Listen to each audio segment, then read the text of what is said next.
welcome back to a very special in-person episode of the Texas Private School Podcast. I am one-third of your hosting crew, Wes Tolleson, and as usual, I am joined by my two friends, Walker Lott and Ryan Schroeder, in person and in College Station this time. So, Ryan, I'll start with you. I hope you had a safe drive down, and how does it feel to be in Aggie Land? Yeah, no, I am currently in Aggie Land. I am in College Station. I took the 7-hour trip to cover the TAP state championship games here for, all 6A through 1A.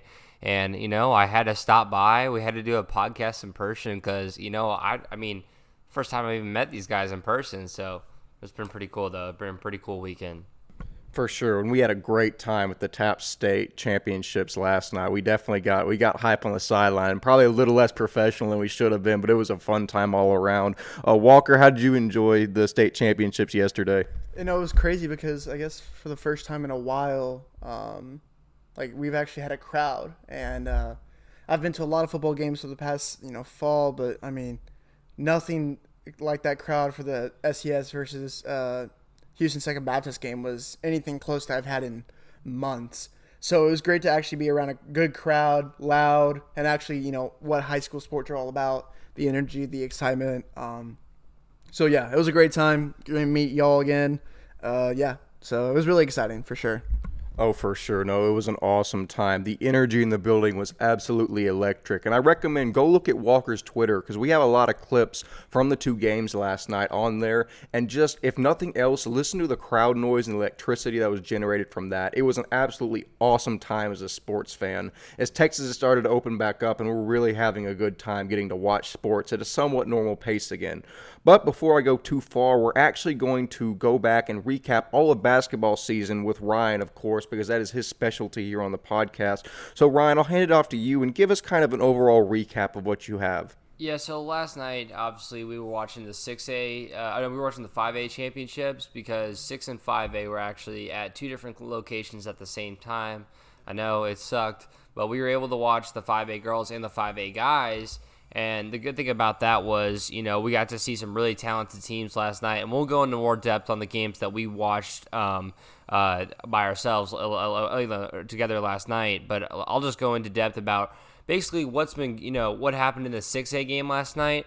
All year long, that 6A, entire whole bracket area has been crazy. I mean, they have had teams that have gone in and out of there that have played insanely well. Lots of surprises. I mean, one of the biggest surprises was probably the semifinal game between Bishop Lynch and JP2. But if you want to know, you have your 6A all-tournament team guys. You had Xavier Martinez on that Antonian prep team. You had Brian Armstrong on the Antonian prep team, and you had Gambino Ramos on that Antonian prep team. And then that Bishop Lynch team had Emo Essien, Logan Epps, and Bryce Davis. And, Antonian prep ended up getting the win last night. I think they won, it was around 63 or something like that. One of y'all can get a check on that. But, yeah, I mean, they won by over 10 points, and it was a really good game for this Antonian prep team. They've been strong all season. They made it back this year after losing last year to John Paul II. I would have loved to have seen a rematch again, but if you want to get into more depth, Bishop Lynch had a semifinal game against JP2 earlier this week, and they came out with the win by 4 points. They beat a team of two guys that are going to be going to play Power 5 basketball, just what they had, and I'll get into those guys in a second, but, the final score of that Antonian Prep game and the Bishop Lynch game was 73-57. So Antonio Prep was able to get it done, and I'm not going to toot my own horn here, but I did say that Antonian Prep was gonna win by 10 points. That was one of my predictions, and we'll get into the 5A games later. But I mean, I think you can like always. What we always say is you trust us with some of the stuff that we say because we do know a little bit of what we're talking about, but. Antonian Prep is a really good team. Their only loss this year was to Austin Westlake, which is a 6A public school team. So, 31-1 is what they went overall. Very, very good team. And this Bishop Lynch team is nothing short of that either. Some of these guys are very talented, and they've been playing on trying to just play as a underdog this entire time, and it's only so much you can do. But they did really well to get to the state championship and come runner-ups. I'm gonna get into these 5 guys real quick. These are probably the best 5 guys I would say in TAPS and SPC, and you're gonna see why. Like, this isn't prep schools; these are TAPS and SPC kids. So, like, this is the talent that we have in our area. So, Harrison Ingram is going to Stanford. He plays on SBC St. Mark's, and he is the number 1 recruit in all of Texas. And yeah, he'll be going to play at Stanford next year. I mean, that's crazy. We have the number 1 recruit in SBC in the entire state of Texas, which is just outstanding. Harrison Ingram's a great player. This year, obviously, just like football, SBC cut their season short again for basketball, and so players on those SBC teams did have to go play on like random prep teams. Like they ended up playing on Southern Assault, which is their summer team. But nothing short of it. Still the same guys all playing on that same team. They just decided to go under the name Southern Assault instead of, St. Mark's. 2 guys that went to the same high school, which play for that JP2 team, is Emmanuel Basecki and Jalen Tyson. And Jalen Tyson's going to go to Texas Tech, and Emmanuel Basecki's going to come here. So, going to come here to Gighamtown. And, he's going to come play for A&M. So, lots of talent, y'all. I mean, those are 2 guys on the same John Paul II team. They're going to go play Power 5 basketball once again. So, that's 3 guys that I just listed that are going to be going to top basketball schools. And it's crazy to think about that, all these guys are just coming out of the TAPS area versus, other places in Texas. And then I have to give shout out to these 2 guys too. Joseph Vincent, who's been playing his butt off at Midland Christian for a good amount of time. He got the opportunity for him to go play at Liberty next year, and he's committed there. Great old player, Joseph Vincent. Really led that Midland team to the best it could be. Led them, I think, a couple rounds in for this state championship run this year. So not a bad player at all. Definitely one of the best players in, I would say, the 6A scene this year. And Emo Essien is a guy I just mentioned on the Bishop Lynch team. He is going to Old Dominion, and he is probably the number 5 guy for SBC, TAPS, private school players in the state of Texas. He's a shorter guard, but a really great player, and he puts up all these guys are putting up 20-plus points tonight, but, Emo Essien did a lot for that team, and a really talented team that was for Bishop Lynch.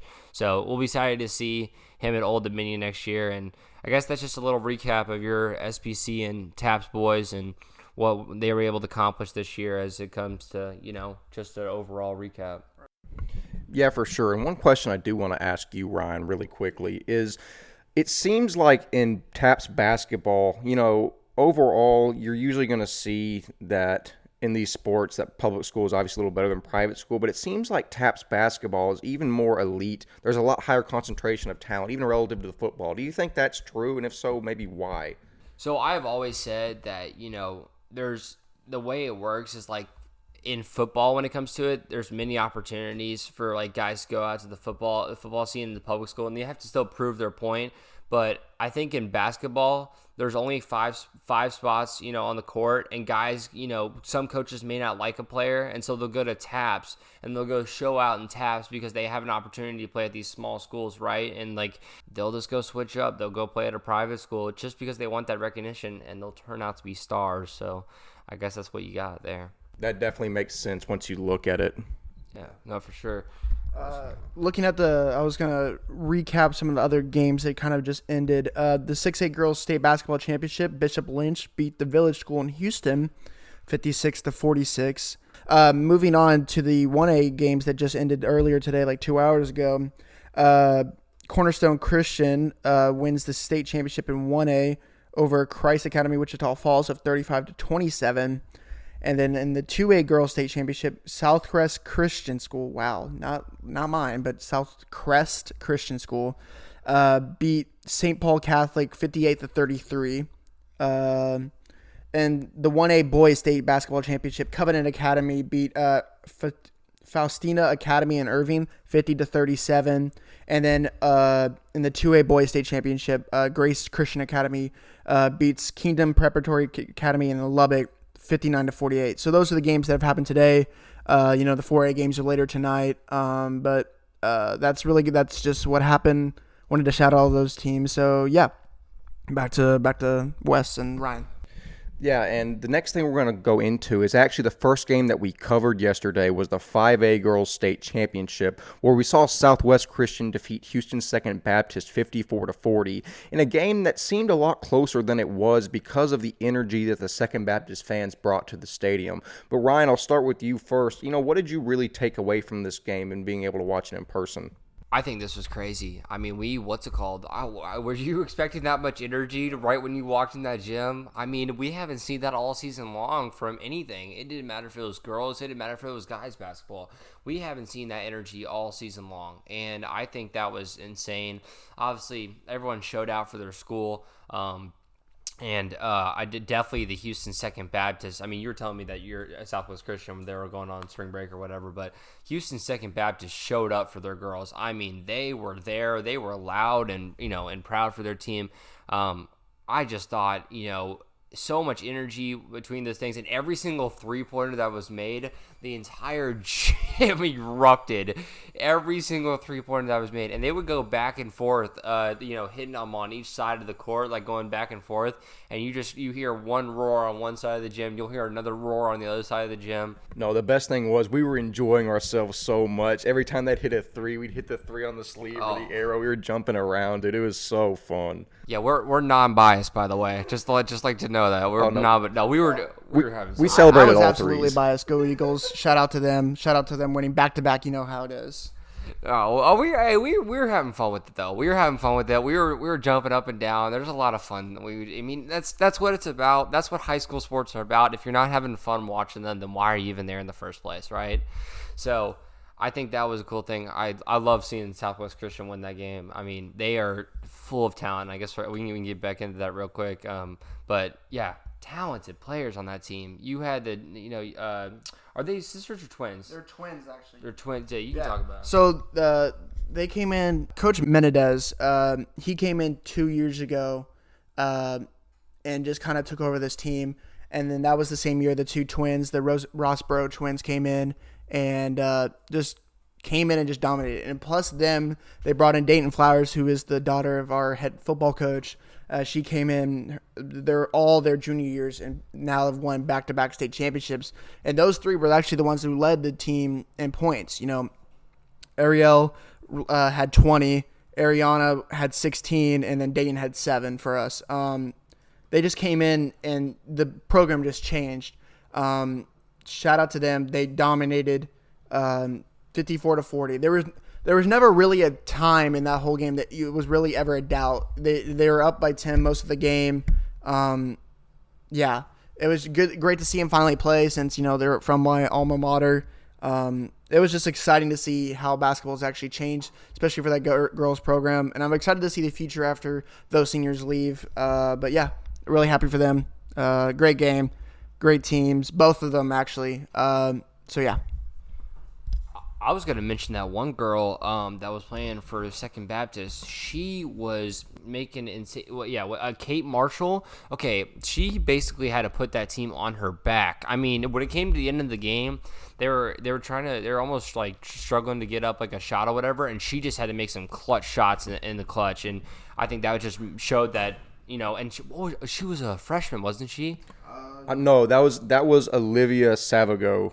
She had 11 points. She was a sniper from the field. And real quick, Kate Marshall had one of the dirtiest drop steps I've ever seen in girls basketball. She can score in the post, and it was impressive to watch. Oh yeah. No, they're a good team. They're a real good team, and you could definitely see why they were in the state championship. I mean, it stinks when you have to go up against a Southwest team that has two twins that are insanely good, and they just kind of dominate the scene, but.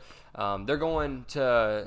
Yeah, they're going to UMHB next year. I think Dayton's just going to Arkansas, I believe, just to go to school. But, shout out to them. I think they were the twins were McDonald's All-American nominees. We're on the nominee list, sorry. But, they were big-time players. SES was lucky to have them the past 2 years. And, Houston Second Baptist is also a very young team as well. So don't get it twisted. They'll probably be back there next year, and they might claim their title now next year. But, I just want to say that both had great teams. It was a fantastic game. So, Yeah, for sure. It was a very entertaining game to watch and a very fun start to our night. And we actually have an interview with the Southwest Christian Girls seniors that Walker got to conduct an interview with. So we'll roll that now. I'm here with the SES girls basketball team, now two-time back-to-back state champions. I'm here with, introduce yourself. Dayton Flowers. Ariele Rosborough. Arieona Rosborough. Well, congrats on the win. You know, as an alumni myself, you know, it's big time seeing y'all come here, win this thing. How does it feel, you know, coming in 2 years ago, right? Coming in to a whole new environment for all of y'all and just kind of dominating everything you do. You know, what is that, 25-1 this year? Just how is it like with y'all being the big three and that coach coming in as well? Like, how is it feeling leading this team for 2 straight years? Well, it was definitely different, and it was hard to try to, like, coming into a whole new team and having to bond with them. But it worked really well, and we all worked really well together, and it was really fun to just get to know new people and create new friends and teammates that we'll remember forever. Absolutely, absolutely. Anything else? I think for me is when Coach, I think it was the first practice last year. We're all new to the team, and Coach Minna said, yo, we're going to state. Yeah. And we're like them all crazy. He said, we're either going to be playing or watching. Following year, we were playing in it. 2 years later, we won back-to-back. So I think everyone just bought in from that first day of practice, and we just knew that the first year we came win and we won, and the following year that we had a target on our back, so we had to make sure we stay up the whole time. Yeah. Have anything else to add? Is that pretty much it? Pretty much it. Yeah, so, you know, last year, you know, you beat Dallas Christian 2 straight years in close games. You know, last year, you know, you reconcile. You've been like, all right, we're the team now. And then you come in this year and like you said, you had a target on your back. How was it dealing with that pressure your second year with, you know, losing Jill last year and just having to adapt this year with now y'all being seniors? You can start it off. You know, just having the freshmen and everybody else step up, like Emily Doan, she's I'll probably say the most improved player. Having her step up in the position that we lost Jill, was able to build our team up and herself up in order to make us like win the majority of our games. Absolutely. You have anything else to add, anyone? I think it's more like what she's saying, having our bench people step up is whether like either if you're not playing or whether you're there like on the bench or you're just cheering. I think everyone bought in and like it's just everyone was in there whether you're not playing or not. So that really helped. Yeah, absolutely. You know, having a coach like that, you know, come in, what does that coach mean to y'all? How is that family atmosphere that y'all have grown into now like mean to them, especially that coach? Coach Fernandez, he's intense, but he's taught me so much about the game of basketball, especially how to just keep going and that it's not all about me. Like, most of the time when I go on that court, I know that I'm playing for them too, because I know that they're going to put their hearts on the court and I should do the same, shouldn't play any different. Absolutely. You have anything else to add? No, that's pretty much it. Looking back at your 4 years, you know, 2 of them now have been established Christian, but, you know, looking back at your high school career is now officially done. What does it mean to you in the game of basketball for over this past 4 years? You can start. I think for me, it's just having fun. Like, that's literally what it has been for like the last years. Even to win or lose, like, have fun and know that if I'm on that court, I give it my all. So I can't say, oh, we lost, like, oh, I could have did this and that. No, I don't, like, look at it as regret. I look at, like, losses as a lesson. So that's pretty much for me. Yeah. I say basketball does build champions, and it's more than a lifestyle. Like, to me, it reveals character. It's all about what you're going to do on the court and also off the court, so... Yeah, I agree with them both completely. Said it all. All right, awesome. Looking to the future, you know, how does this SES basketball team look for the future? You know, with y'all 3 gone, like, who's going to have to step up to be big time next year? Yeah, definitely. We have Tegan Milken and Emily Doan and Haley Davis that are all going to be returning varsity players, and I have full confidence in them. They have grown so much in this past season, and they have just stepped up, and I fully believe that they'll do the same next year. I just think that I noticed that like, the people who are on the bench, I think they've looked and learned, and they're going to like know like what to expect the following season, and they're going to have an advantage for the incoming freshmen that we have. So I know that they're going to blossom and be the best basketball player they can be. Absolutely. You know, that's that 54-40 win. Congrats, y'all. Go celebrate. Have a good time. This episode of the Texas Private School Podcast is brought to you by GoEditGraphics.com. GoEdit Graphics create custom sports graphic templates where the user can change the colors, images, and text to make it their own. As you can see behind me, I'm going through all the graphics they provide to the users. They have graphics for football, basketball, baseball, and other sports to choose from, so no matter what, they have you covered. To show how easy it is to use their website, we're going to create a graphic of our own. So let's get started. As you can see, we chose this template. All you gotta do is select edit and then go and pick out the photos we want to use for the graphic and logo also that you want to use. We are doing my old high school teammate Dayton Flowers, who's going to be a senior next year. So now the photo's in there, and all you have to do is center it up and do the same thing for the logo as well. It's so easy to use. All you have to do is find that logo and your photo you want to use and just plop them in there and you're done. So moving on to the next step, what you do is you go ahead and select text, and then you just type whatever you want into those boxes, and boom, there it goes. You can make the font bigger or smaller depending on what you prefer, and then you move on to the colors. I did, of course, blue, black, and white, since those are my old alma mater's colors. And then all you got to do is select export, and you're done. You can export it to your computer, or you can export it and share it to Twitter or Facebook easily. Their showcase package is designed to meet the graphic needs of the entire athletic department. The Elite package is specifically created to help high school athletes with their recruiting process.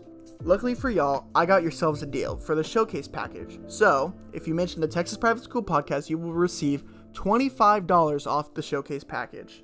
Go Edit Graphics is a great way to highlight all your sports and athletes. Check them out on Twitter at Go Edit Graphics, or visit their website goeditgraphics.com to schedule a demo. Now, on to the rest of the podcast. So thank you very much to the girls for giving us that interview, and shout out Southwest Christian on their back-to-back girls state championships. And now we're actually going to jump into the second game that we got to cover last night, which was the 5A boys basketball, where we saw the Woodlands Christian defeat Fort Worth Christian 60-47. And again, Ryan, I'll let you start this. What did you really see in this game, and who stood out to you? I mean, I've been watching these teams since middle of December, if not earlier than that, and I can tell y'all, these are two teams that definitely fought their way to get there. Two teams that are definitely tough, for who they are. I mean, you had a Fort Worth Christian team that was built up of just, insane talent, big old dudes. Alex Zambi is one name that has crushed the DFW area this year. And another name would be Alex Basinakis and Nate Bledsoe. I mean, Nate Bledsoe is a sniper from three. Basinakis is a great point guard that was able to take up the floor. Fort Worth Christian is nothing short of a talented team. I just want to get that out of the way, but you can't talk about this team, talk about this Woodland Christian team without mentioning the guy that just ran the show. And if you haven't heard of his name, and this is the first time you're hearing of his name, this will not be the last time you're hearing his name. His name is Austin Benigni, and he is just insane. He had 29 points in the state championship game, and he has been doing it all season long. When I watched him play at Drive Nation earlier this year, he had a 40-point game and many 30-point games. I talked about it on the podcast, about a month ago, or a couple months ago. And I mean, the kid has not changed since. He's still an athlete that is able to get to the rim, as well as also shoot from three. I mean, he's a stud. He's a little bit shorter, but it doesn't matter. He literally he's maybe 5'10", 5'11", right? And he still gets to the basket like it's no problem. I mean, he is a stud, and I think that's something that, many college coaches should see. I really like how this kid plays. I've enjoyed to watch him play, and he changed up his hairstyle for the tournament. He got the man bun going on top, and it looked cold. He looked like a great player. We were even saying before the game, if you're gonna have a man bun, you got to be a cold player. There's no other option. If you're a white kid wearing a man bun, you have to be good, or else you're not. It's not gonna go well for you. But he definitely pulled it off. Yeah, and that final score, 60-47. So they ended up getting the win by about 13 points. But it was kind of a bigger stretch than that most of the game. I mean, it looked like Fort Worth was actually bringing it back a little bit toward the end. Definitely trying to make some more shots down the stretch, and Nate Bledsoe was definitely a part of that. And so I want to say a shout out to those 5A state championship boys. I think we have the 5A all tournament team, if we can pull that up real quick. I know Alex Basinakis was on there. I know Nate Bledsoe was on there. I know Alex Zambi was on there, and I know Austin Benigni was on there. Chance Perkins, another great player for this team, and Zion Pipkin is another great player as well. All six of those guys truly deserved. I'd say some of the most truly deserving all-tournament team. One of the most all-tournament team deserving ones that I've seen in a while. I mean, all 6 of those players are absolute studs, and I'm glad to see that all of them got recognized for their great runs this year. So. And really quick, Max Preps has failed me once again, but do you by chance know who number 1 was on the Woodlands Christian? He was the freshman. He had the kind of little doink hair here. That was what's called. That was Zion Pipkin, right? Yep. Yeah, Zion Pipkin. He hit one of the coldest plays I've ever seen in Taps basketball. I mean, he pulled a Steph Curry. He shot the 3, and it was about halfway up, and he just turned around and ran back down the court, and it sunk in. That actually is also, it should be on Ryan's Twitter, and we have a video of it, but it was one of the coldest things I have ever seen.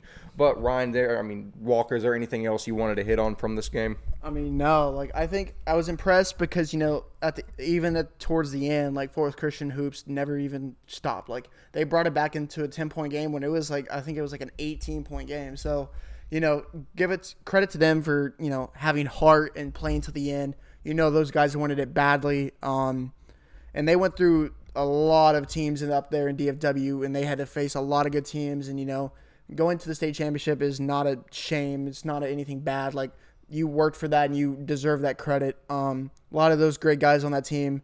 But yeah, that's really it.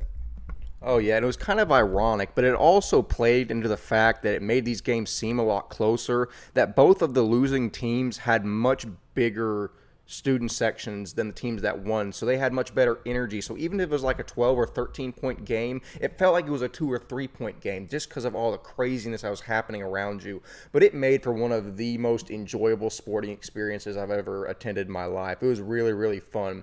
And actually, we do have an interview with Austin Benigni that we're going to roll right now that we got to have Ryan conduct, and we'll look at that now.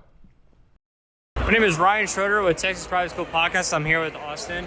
I just think after such a great season, after such a great game tonight, you've obviously been putting in work all year, many games with plus performances. I mean, I was at the game where you had 40 in that one Drive Nation tournament, So what does it feel like to come into an atmosphere like this where, it's loud on both sides and to come get another state championship in 5A this time instead of that? It's just what we're supposed to do. We were looking forward to this whole year. It's been a crazy year. But to be back here, it's just so much fun playing in front of our fans. Finally able to get like a full crowd in. Not been able to do that at our gym, so it's just been one hell of a ride.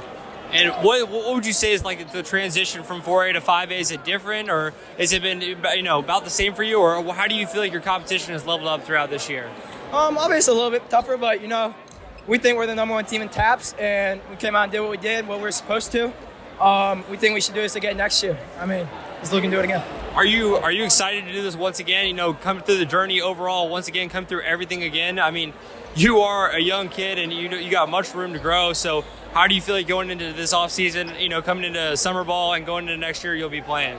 I'm hoping to just play better coming in this year. I played better than I did last year. I'm hoping to do that again. This is what we live for. We train for it all year, and it's what we're supposed to do. Are you excited to be a champion right now? Does it feel good to be a champion? Absolutely. It's the best feeling ever. We'll cover him all season long. You'll probably hear about him for many times to come. We already talked about them on the podcast, but you'll hear about him a lot more coming soon. All right. Thank you. Appreciate it. So once again, thank you to Austin Benigni for that interview. And that actually wraps up all of our information from the state basketball games. And now I'm actually going to jump into a little bit of defensive end analysis.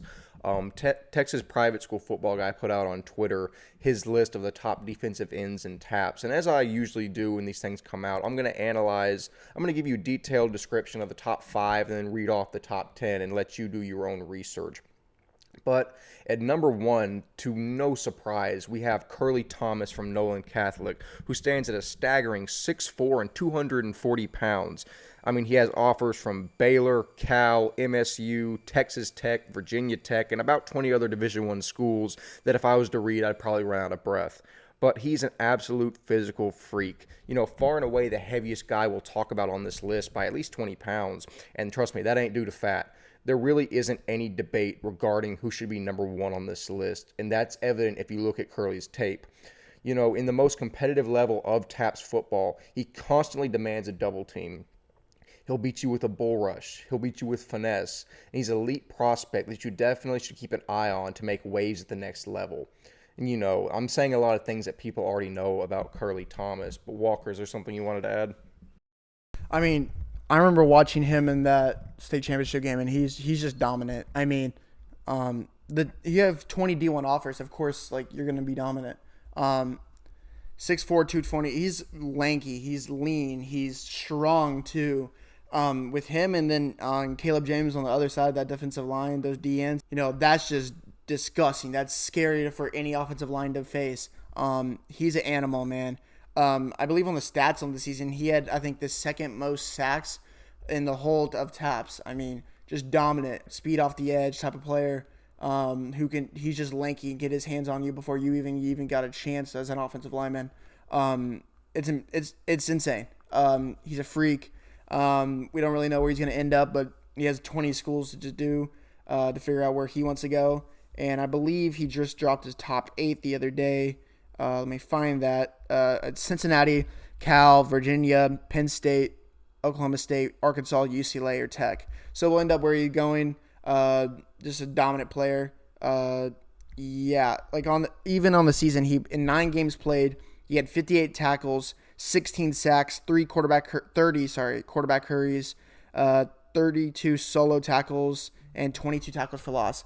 Absolute animal. He came in this year and just dominated for Nolan Catholic. So No, that's some insane video game type numbers. But that's all we have on Curly Thomas. At number 2, we see Cam Robertson, a 6'4", 225 kid from Plano John Paul II. He currently holds offers from UConn, the University of Houston, ASU, Indiana, Kansas, and others. When I saw him, the words that stood out in my mind were quick, rangy, and tenacious. He'll destroy smaller quarterbacks. I mean, I literally saw a clip in his highlights of him lifting this poor little kid off the ground that couldn't have weighed more than 160 pounds, and he just suplexed him. It was a WWE move. And, the kid has an incredibly high motor, and honestly, he might be the most exciting kid to watch in this 22 defensive end class. Yeah, for all the defensive line talent we had in TAPS last year, he was one of the guys that maybe got not mentioned a lot, but he needs to be next year. I mean, they have a lot of guys over there at Plano John Paul next year, and he's going to be one of those top dudes for sure. 6'5", 225, stud. As you said, the tape just speaks for itself. Long, lanky. He loves to just dominate people, and I think that's what's really exciting about his game. Yeah, I'm really excited to see him next year, especially in that tough district that they have up there in the DFW for Division I. It's going to be exciting to see where he ends up and also how dominant he is his senior year. Yeah, for sure. And at number 3, we see Chase Kennedy, who stands at 6'4", also 225, from the Episcopal School of Dallas. He holds an offer from Utah currently. And honestly, this might be the most underrated guy on this list, which is crazy to say at number 3. But first of all, please go watch the first highlight on this kid's tape. I was in the library studying when I saw this, and I almost jumped out of my chair and started yelling. I mean, it's a Jadeveon Clowney type beat.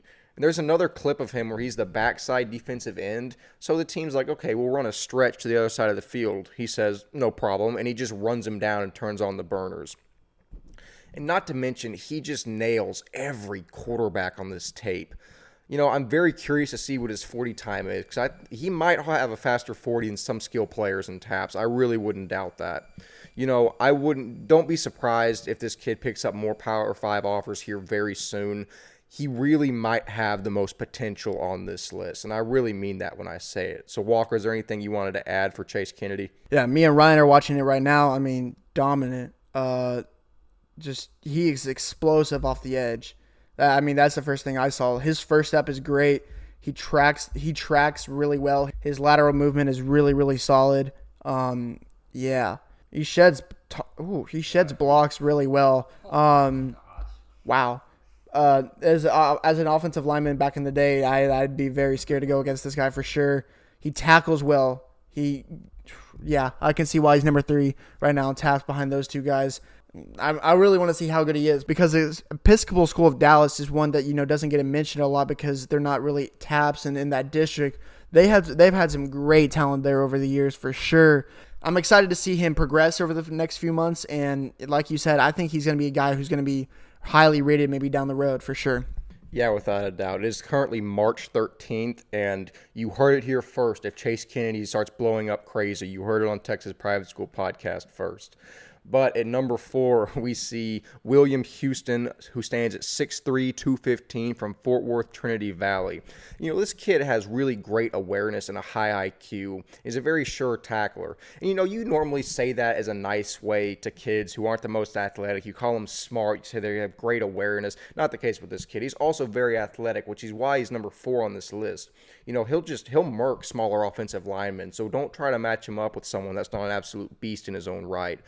He's great at shedding blocks, and it appears that he's in communication with Army right now. So expect him to pick up some kind of offer this season, maybe with Army or maybe with another service academy. But I think if he plays his cards right and he starts balling out, you can see him start to play his way up the recruiting rankings. But Walker, you have anything regarding Houston? I mean, I think I 100% agree with what your statement is. He's just agile, quick. He has really good football IQ. He just knows when to make plays. Trinity Valley is literally not even 5 minutes from my high school. So we've, that was our rivals back in the day. So I knew about him growing up because he was a freshman when I was a senior. But I'm really excited to see where he's gonna end up his senior year. But as being at Trinity Valley, he only got to play 5 games this year, so his tape was really solid in those 5 games, but not a lot to show. So I'm excited to see how much he progresses next year. But yeah, explosive, like you said. He sheds blocks really well. He's just IQ savvy as well. Like, he doesn't, when it's a QB read, something like that, he knows, he stays solid. He knows where it is and doesn't go one way or the other and finds where he needs to go. So, yeah. And finally, we have Amir Ali at number 5, who stands at 6'2", 225 from San Antonio Holy Cross. I mean, the one word I use to describe this kid is a headhunter. Don't give him a full head of steam. He's equally as good at run stuffing from an interior position as he is at pass rushing from the outside. He doesn't currently hold any offers, but I definitely think he can play at the next level somewhere, as he definitely seems to possess that level of talent. So expect him to pick up some kind of offer this season or the next few months here. Walker, is there anything you wanted to add regarding Ali? Well, I remember when we were doing the finalist awards for the private school podcast awards show, he was one of our nominees for Defensive Lineman of the Year. And, we as a podcast really looked into it and we were like, all right, we need to watch film. I remember watching this film and I was like, how is this guy not rated higher than he is? He's a stud. He had dominated all of San Antonio and South Texas this year in taps. And I was like, I thought he would be a senior, but knowing that he was a junior doing this, very impressive. And I know San Antonio Holy Cross, they lost some guys, those seniors, but I mean, having him back for a senior year, that's very, very special for them for sure. And I know that those coaches down there are going to love to have him again for another year. Like you said, he's a mean player. Like, the other guys maybe are quick or elusive, something like that. Now, he'll just bull rush you and just plow into you. That's how he is. He's just stronger than everyone else, bigger, faster, stronger. And he shows it on his film. He just dominated everyone and just dominated. And especially in a talent like that in Division III, like you should expect him to dominate at that level, and he does. And that's what you want to know. Like, if you're not dominating that level, maybe that talent's not that great. But that talent plus the production he had, that is why he was a Defensive Lineman of the Year nominee for Division III. And that's why he's number 5 on private school football guys' list. So, for sure, definitely a lot of talent as a whole on this list. To round out the rest of the top 10, we see Shep Dullahan from Austin Regents at number 6. We see Tyler Williams from Dallas Christian at number 7. At number 8, we see Truman Godwin from Tomball Christian. At number 9, we see Sebastian Claudio from McKinney Christian. At number 10, we see Logan Mallard from Plano Prestonwood.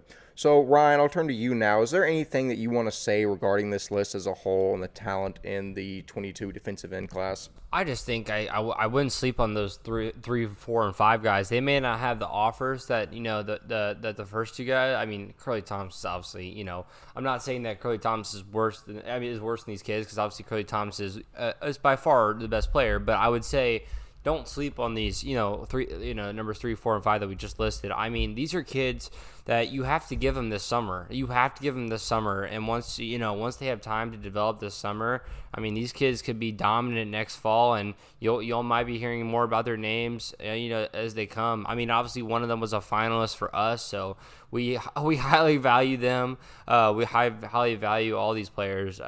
But yeah, no, I think just keep looking out for these players, and you might be surprised by what you hear next fall. And as always, you heard it here first on the Texas Private School Podcast. Of course you did. I think you'll find, as I say a lot, we know a little bit of what we're talking about, regardless of what some people on Twitter might like to say that have like 7 or 8 followers. But I digress. Looking at, we're actually going to turn to Walker now, who attended the 7-on-7 Pylon tournament in Houston, which definitely has a very large concentration of talent within it. So, I'll turn to you now, Walker, and tell me like what you saw there, who stood out to you, and what the future is going to look like for these kids. So if y'all don't really know, the Pylon 7-on-7 tournament it's a tournament that they have different events and like tournaments basically all around the nation. The big ones are in Atlanta, Houston, Las Vegas, Miami, stuff like that. They have them all around the nation. It's a big time thing, and these guys, best in the nation, get on these teams that are kind of local teams of their like where they live, where they grow up. And they just go travel around the country and compete. So some of these guys had these teams. Some guys had a team from Dallas, and a lot of it just shows that I have 7 guys that I saw from private school football that were playing in these tournaments. And then there were probably more I just didn't notice or didn't see, didn't recognize. But I'm going to talk about these 7 guys that were dominant and very, very good players amongst the best in the state of Texas and the best in the nation. So the first one I'll talk about is I saw him like around the noonish time was Gage Roy, the quarterback at Dallas Jesuit, 6'2", 195. We were looking at him, and they were playing a good team that, I work for Texags, and so we, follow A&M recruiting. We were watching some of the guys on the other side, and I was like, wait, is that who I think it is? And, it was Gage, and he was throwing dimes all across the field. And, they play with a lot of those guys from Highland Park, Dallas Jesuit, Parish Episcopal, those type of guys. They all play on one team, basically, and they were just dominating the entire day.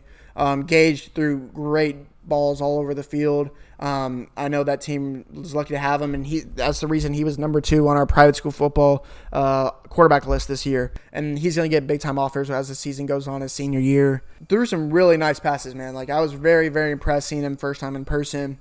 And another guy I saw was Blake Youngblood, the wide receiver from Parish Episcopal, the 22, class of 22. He's the real deal. I know he just got a D1 offer from the other day. Forgot exactly who it's from, but you had Jai Moore over there at Parish Episcopal last year, and he was a stud. But Blake Youngblood, the junior for them with Preston Stone, he caught like 500, 600 yards receiving, I believe, and dominated. And he's going to be their wide receiver 1 next year. He's going to be a stud for them. The guy's the real deal, and he torched a lot of those guys who are the best in Texas, coveted by Power 5 schools, and just torched them throughout the day. I was very, very impressed. The other guy on that team was Robert Fitzgerald from Dallas Jesuit, the 6', 203 DB. He has offers, I believe, that he's gotten recently, but I was very, very impressed. And, he was a nominee for Defensive Player of the Year for SBC, other private schools, and the kid balled out. Very, very savvy. He had great football IQ, and I think that's what set him apart was his IQ for the game, making sure where you wanted to go. And you could tell, there was times that if he had pads, some of those kids were going to get laid out, but, 7-on-7, you can't really do anything about that. But you tell, his close down speed was very impressive. So I was really excited to see him there. Some other guys from the Houston, one more Dallas guy I'll go, but he wasn't playing on the same team, is AJ J-Row, the wide receiver from Plano Prestonwood. I remember watching him before his freshman year, and I went, who is this kid? I remember my boss telling me about him. He's a 6'4", 180-pound wide receiver. He's an absolute stud. He's going to be probably a top 10 wide receiver in the state in the class of 23. He for how big he is, his footwork matches his technique and his catching ability. That's what I think sets him apart, is his footwork, to where his breaks, his routes is very, very impressive for that size. He's not just a vertical threat like most people are at 6'4". He can run crisp routes, stuff like that, which I think sets him apart from most. He got some really great balls throughout the day, but the most of the time they had their number one DB on him because they didn't want him to catch anything. But it is what it is. But I was really, really impressed seeing him. Moving on to three guys from Houston area. The first guy I saw was Logan Tanner, the tight end from St. Pius. He just won Newcomer of the Year for us in Division I. But 6'4", 220, has a lot of Ivy League schools offering him right now, and I'm excited to see him blow up. He plays for Fast Houston. So if you don't know anything about Fast Houston, they have some talent. They have a 5-star wide receiver from St. Louis on that team. They have a 5-star corner that's going to Florida State. They have a 4-star guy who's named Chris Marshall, who's unreal at wide receiver. And having another guy, number one running back in the nation, Jadon Blue, is on that team. A lot of talented guys on that team. And he was the guy they picked for their tight end. So I think that just says enough about if he's around that good of talent and he's the tight end they chose for that team, I think that just says everything. He was really good, really great player. I got to talk to him a little bit, meet him. He was a good guy. I was just really, really impressed with him. His size, he moves really well for his size. He catches the ball really well. His hands are really, really special. So I was really excited to see him. The other tight end I really saw that one day was Thomas Jewett from Houston Strake Jesuit, 6'5", 230. He was really, really impressive. He looked the part for sure, dominated them whenever they needed a guy over the middle, just needed a vertical threat. He was their guy. I was very, very impressed with the guy. He's going to blow up for sure. But yeah, I was good to see him. He looks the part absolutely. So excited to see him progress and grow. The other guy I really saw was Brady Dever, the quarterback from Fort Bend Christian. I talked about him at past time. The class of 23 quarterback, 6'1", 185. He didn't throw the ball a lot because he plays baseball, and so he's doing baseball. And the thing about it is he just had a select game that day and then went and played on a 7-on-7 tournament.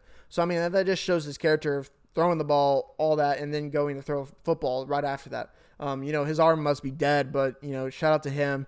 He throws the ball, and I think, I will say it again, I think he's going to be a top 5-10 quarterback in the Houston area. Honestly, probably top 5 in that class of 23. Very, very special guy. I can't speak more highly of the guy. The kid can throw the ball. It's pure and simple. He has arm talent for days. I remember watching him when they played Austin Regions. He's going to be really, really special down there in Houston. Shout out to him. He's a good guy. So that's really it. Yeah, for sure. It seems like there was a ton of talent down there, and I'm really glad you got to get out there and kind of analyze all that and see what the future holds for private school and a bunch of these kids. But that actually is all the information that we have to cover for this episode. So, Ryan, I'll turn to you first. Do you have any closing thoughts from all of basketball and the football stuff we've covered? I think one thing needs to just be known is just the fact that we cover everything. I mean, we get around and we cover our football basis and we cover our basketball basis, and I think we did well this season. With the state championships ending in the next, about 5 or 6 hours, whatever, I think you can understand that after a full season of football and a full season of basketball, we're still here. We're still rolling through, and we hope to keep covering y'all all the way up until next season. I hope y'all stick along with us all the way up till next season, which we will be, right here in the action.